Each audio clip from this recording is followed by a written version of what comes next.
என் கிளைண்ட்டுக்காக நான் engagement outfit தான் ready பண்ணுறேன். இதுக்காக நான் வந்து டிசைனர் நெட் ஃபேப்ரிக் தான் வாங்கியிருந்தேன். இந்த மாதிரி தான் ஒரு ரெஃபரன்ஸ் அவங்க ஸ்பெக் சென்ட் பண்ணியிருந்தாங்க. அண்டு கீழே வர ஃப்ளேர் பார்த்தீங்கன்னா 3 லேயர்ஸ் நான் யூஸ் பண்ணுறேன். நெட்டு, சாட்டின், சன்க்ரேப் மூணுமே வந்து ஃபுல் சர்க்குலர் தான்.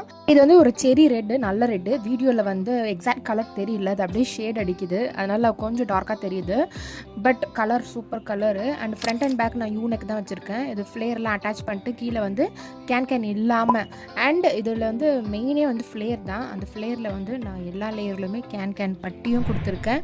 உள்ளே வந்து கேன் மீட்டரில் வாங்கியும் அட்டாச் பண்ணியிருக்கேன். இது ஃப்ளேர் பார்த்திங்கன்னா பயங்கர ஹெவியாகிடுச்சு. இது ஒன்றும் இல்லைங்க, இது வந்து ஃபுல் சர்க்குலர் அப்படின்றது தான் நல்லா ஓப்பன் பண்ணி காமிக்கணும்னு நினைக்கிறேன். பட் பயங்கர வெயிட் ஆகிடுச்சு நம்ம உள்ள கேன் பெட்டி கேன்லாம் கொடுத்து. அண்ட் இதுக்கு ஷால் பார்த்தீங்கன்னா நான் நெட்டு தான் யூஸ் பண்ணுறேன். அந்த பேலன்ஸ் இருக்க அந்த யோக்கு யூஸ் பண்ண டிசைனர் மெட்டீரியலை நான் தனியாக பார்டர் ரெடி பண்ணி அதை ஷாலில் அட்டாச் பண்ணிட்டேன். அந்த ஷாலை வந்து நான் ஒரு ப்ளீட் மாதிரி ரெடி பண்ணி செட் பண்ணி அவங்களுக்கு கொடுத்துட்டேன்.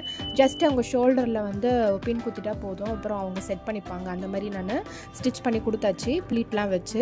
அண்டு டிசைனர் மெட்டீரியல்லையே ஒரு வேஸ்ட் பெல்ட்டும் சாட்டின் வச்சு ஒரு ஸ்டிஃப்காக சாட்டின் கொடுத்து அது வேஸ்ட் பெல்ட்டு நல்லா திக்காக 2 இன்ச்சுக்கு ரெடி பண்ணியாச்சு. பேக்கில் வந்து நாட் வர மாதிரி கட்டுற மாதிரி அவுட்ஃபிட்டோட லுக் இது தான். ரொம்ப அழகாக வந்திருக்கு. உங்களுக்கும் இந்த மாதிரி ட்ரெஸ்ஸஸ்லாம் ரெடி பண்ணால் எனக்கு கண்டிப்பாக வாட்ஸ்அப் பண்ணுங்கள். கிளைண்ட் ரொம்ப ஹாப்பி ஆகிட்டாங்க. வீடியோ